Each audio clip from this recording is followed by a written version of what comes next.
तो गाइस कैसे हैं आप सब लोग। होप यू बढ़िया होंगे। आज की इस वीडियो में हम लोग डेथ ऑफ ए पार्टनर का एक बेसिक क्वेश्चन करेंगे। हालांकि बेसिक क्वेश्चन में भी मैंने 9 पॉइंट्स कवर अप किए हैं, तो मेरी कोशिश थी कि मैं आपको ज़्यादा से ज़्यादा पॉइंट करके दिखा दूं। तो स्टार्ट करते हैं। डेथ ऑफ ए पार्टनर है, ए बी सी 3 पार्टनर्स हैं, 5:3 उनका रेशियो दिया है। 31 मार्च 2012 को अकाउंट क्लोज होते हैं। बी की डेथ 1 अक्टूबर 2012 को हो गई है, तो यानी कि 31 मार्च है, 1 अक्टूबर को डेथ हुई, यानी अप्रैल मई जून जुलाई अगस्त सितंबर अक्टूबर नवंबर दिसंबर जनवरी फरवरी मार्च, ऐसे होता है। 1 अक्टूबर को डेथ हुई है, इसका मतलब इस साल उसने 6 महीने हमारे यहाँ काम किया है, देन उसकी डेथ हुई है। तो डेथ ऑफ ए पार्टनर में हमें मंथ काउंट करने होते हैं, जितने मंथ उसने वर्किंग की होती है उसके अकॉर्डिंग हम क्वेश्चन सॉल्व करते हैं, ये आपको ध्यान रखना है। एक और जो चीज़ इंपॉर्टेंट है वो ये कि इसमें एडमिशन, रिटायरमेंट या डिसोल्यूशन वाले चैप्टर्स की तरह सारे अकाउंट्स नहीं बनाने पड़ते हैं। जिस पार्टनर की डेथ हुई है, जैसे हमारे इस क्वेश्चन में बी की डेथ हुई है, तो आपको सिर्फ उसका कैपिटल अकाउंट और उसके एग्जीक्यूटर के अकाउंट बनाना है। अब एग्जीक्यूटर कौन होता है? ऐसा है, बी की डेथ हो गई है तो बी के मरने के बाद उसके फैमिली मेंबर्स आकर पार्टनर से पैसा मांगेंगे कि भाई जो हमारा फैमिली मेंबर है उसकी डेथ हो गई है तो उसका जो भी हिस्सा है वो हमें दे दिया जाए। तो किसी के मरने के बाद जो उसके फैमिली मेंबर्स आकर पैसा मांगते हैं, जो उसका नॉमिनी होता है, उस नॉमिनी को हम यहाँ पर एग्जीक्यूटर कह रहे हैं, समझे आप? तो शुरू करते हैं अब क्वेश्चन को करना। सबसे पहले क्रेडिटर है, क्रेडिटर को लेकर क्वेश्चन में कोई एडजस्टमेंट नहीं है। बीपी है, उसको लेकर कोई एडजस्टमेंट नहीं है। हमें क्वेश्चन में जनरल रिजर्व दिया हुआ है, तो जिसकी डेथ हुई है बस उसका हिस्सा निकाल कर उसको देंगे। तो बी का हिस्सा है 3/10, 40,000 का 3/10 करेंगे तो उसके हिस्से का जनरल रिजर्व निकालकर हमने बी को दे दिया। WCF दिया हुआ है 20,000 रुपये का, उसमें भी बी का हिस्सा निकालेंगे 3/10 और उसका हिस्सा निकाल कर दे देंगे। यानी जिस पार्टनर की डेथ हुई है बस आपको उसका अकाउंट बनाना है और उसका जो भी शेयर है वो उसको देते जाओ। इसके अलावा ए बी सी तीनों की कैपिटल है, लेकिन हम सिर्फ बी का अकाउंट बना रहे हैं, इसलिए बी की कैपिटल का बैलेंस उसके अकाउंट में लिख देंगे। कैश है, इसका कोई रोल नहीं है। डेटर, इसकी कोई एडजस्टमेंट नहीं है। बिल्डिंग 1 लाख की है, 50,000 इंक्रीज हो गई तो 50,000 का फायदा मैंने शो कर दिया। उसके नेक्स्ट हम लोगों को स्टॉक दिया है, कोई एडजस्टमेंट नहीं है। मशीन दिया है 80,000 है, उस पर 10,000 का डेप्रिसिएशन लगा। 50,000 में से 10 जाएंगे तो बचेगा 40,000 का प्रॉफिट को मैंने तीनों पार्टनर्स में डिस्ट्रीब्यूट कर दिया। लेकिन हम सिर्फ प्रॉफिट की एंट्री बी की करेंगे। बी के अकाउंट में रिवैल्यूएशन प्रॉफिट हमने शो कर दिया 12,000। तो हम जिसकी डेथ हुई है सिर्फ उस पार्टनर की चीजें उसको देते जा रहे हैं। इसके अलावा हम लोगों को फर्स्ट पॉइंट हो गया, गुडविल दी हुई है पुरानी गुडविल जो है उसमें बी का शेयर निकाल लेंगे 3/10 और निकालकर उसके अकाउंट में पोस्टिंग कर दी। तो हमने बैलेंस शीट की सारी आइटम कवर अप कर ली है। अब एडजस्टमेंट में नीचे आते हैं। बी की डेथ 1 अक्टूबर को हुई है, 6 महीने उसने हमारे यहाँ काम किया है। न्यू रेशो ए और सी का दिया है। बिल्डिंग का पॉइंट हो चुका, मशीन का पॉइंट हो चुका। बी की ड्राइंग दे रखी है, यानी बी ने अपनी डेथ तक के टाइम पर इतने पैसे विड्रॉ किए, तो जितने पैसे उसने विड्रॉ किए उसके अकाउंट में डेबिट साइड में लिखेंगे। यहाँ पर हम बी के अकाउंट में इधर वो चीजें लिखते हैं जिनसे बी को फायदा होता है, यानी जो बी का फायदा है, और जिन चीजों से बी को नुकसान होता है वो हम इधर लिखते हैं। तो ऐसे में हम क्या करेंगे, जो चीजें हम बी को दे रहे हैं वो इधर और जो हमें बी से लेनी है वो इधर लिखेंगे। तो ड्राइंग का पैसा हम बी के अकाउंट में से माइनस करेंगे। उसके बाद हमें गुडविल का पॉइंट दिया है। गुडविल का पॉइंट बिल्कुल वैसे ही करेंगे जैसे रिटायरमेंट में करते थे। अब रिटायरमेंट में कैसे करते थे मैं आपको एक बार करके दिखा देता हूं कि ए बी और सी हैं। ए बी सी हैं, इनका ओल्ड रेशियो दिया हुआ है और न्यू रेशियो दिया है। तो पहले मैं न्यू रेशियो लिख लेता हूँ, 3/2 टोटल 5।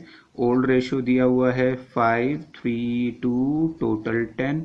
टोटल बराबर करने के लिए ऊपर 2 से मल्टीप्लाई कर देते हैं तो ये हो जाएगा 6, ये हो जाएगा 4, यानी 1 और 2। यहाँ पे 1/10, यहाँ पे 2/10। अब गुडविल की अमाउंट कितनी दी हुई है, 2 लाख रुपए।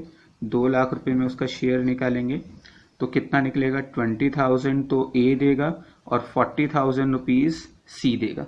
तो बी के मरने पर उसको पैसे कौन देंगे, ए और सी। तो ए कितने पैसे देगा, 20,000 रुपये, और सी कितने पैसे देगा, 40,000 रुपये। अब ये पैसे बी को मिल रहे हैं इसलिए मैंने क्रेडिट में लिखा है, ठीक है। चलिए, होप यू आपको गुडविल का पॉइंट समझ में आ गया होगा। अब हम आगे चलते हैं। अब सबसे इंपॉर्टेंट पॉइंट जो इस पूरे चैप्टर का सबसे जो इंपॉर्टेंट पॉइंट है वो 6th और 7th पॉइंट है। बी को हमें शेयर प्रॉफिट में शेयर देना है। कौन से प्रॉफिट में शेयर देना है?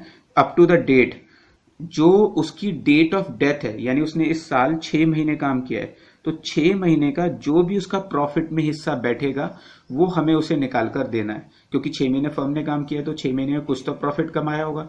अब जितना प्रॉफिट कमाया होगा उसमें हमें बी का हिस्सा निकाल कर देना है। अब वो प्रॉफिट कैसे कैलकुलेट होगा? इसमें लिखा है on the basis of last 3 year average profit. सबसे पहले मैं 3 सालों का एवरेज प्रॉफिट निकालूंगा। देखो 50,000, 90,000, 1 लाख। अगर मैं इन तीनों का टोटल करता हूं तो इन 3 सालों का टोटल आ रहा है 2,40,000 और डिवाइड बाई 3 करूंगा तो एवरेज प्रॉफिट कितना आएगा? एवरेज प्रॉफिट आएगा 80,000। तो इसे देने का तरीका क्या है, मैं यहां करके दिखाता हूं। पी एंड एल सस्पेंस, इसे बोलते हैं P and L suspense. Suspense क्यों बोलते हैं? देखो ऐसा है, पी एंड एल अकाउंट हमेशा ईयर के लास्ट में बनता है। अभी यहां पर अक्टूबर में पार्टनर की डेथ हो गई है तो मुझे टेम्परेरी एक पी एंड एल अकाउंट बनाकर उसका प्रॉफिट कैलकुलेट करना पड़ रहा है। तो जब हम temporary P and L account बनाते हैं तो उसको पी एंड एल सस्पेंस बोलते हैं। अब फार्मूला क्या है? एवरेज प्रॉफिट, जो मैंने यहां कैलकुलेट कर लिया, इनटू पीरियड अपॉन 12, जितने महीने काम किया है, इनटू बी शेयर, बी का शेयर। एवरेज प्रॉफिट 80,000 हम एक साल में कमाते हैं। 6 महीने उसने काम किया है तो 6 महीने में कितना कमाया? 40,000। उसमें बी का हिस्सा कितना है? 3/10, तो कितना निकलेगा पी एंड एल सस्पेंस? 12,000 रुपए। तो जो भी उसके डेथ तक का प्रॉफिट में हिस्सा है वो हम निकाल कर पी एंड एल सस्पेंस के नाम से उसको दे देंगे। Done guys? तो जैसा क्वेश्चन में लिखा है, पहले एवरेज प्रॉफिट निकाला, फिर एवरेज प्रॉफिट के बाद 6 महीने का प्रॉफिट निकाला और बी का हिस्सा निकालकर उसको दे दिया। Done guys? चलिए अब आगे चलते हैं।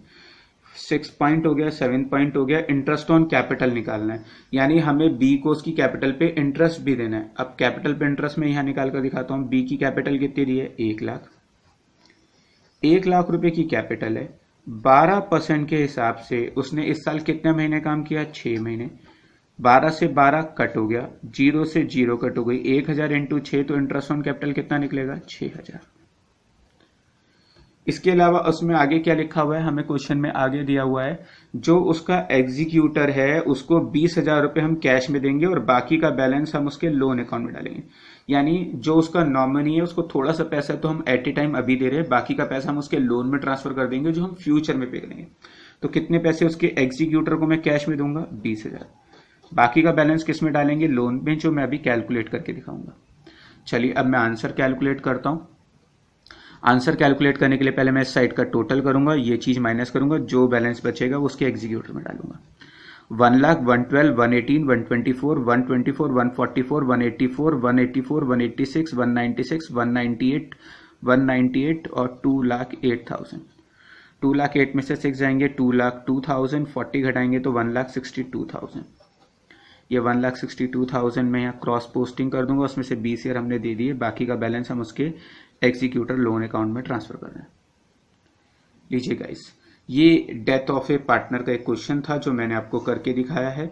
इसी तरह के मैं 2 क्वेश्चन आपको प्रैक्टिस के लिए दे रहा हूं जो आप खुद करके देखिएगा।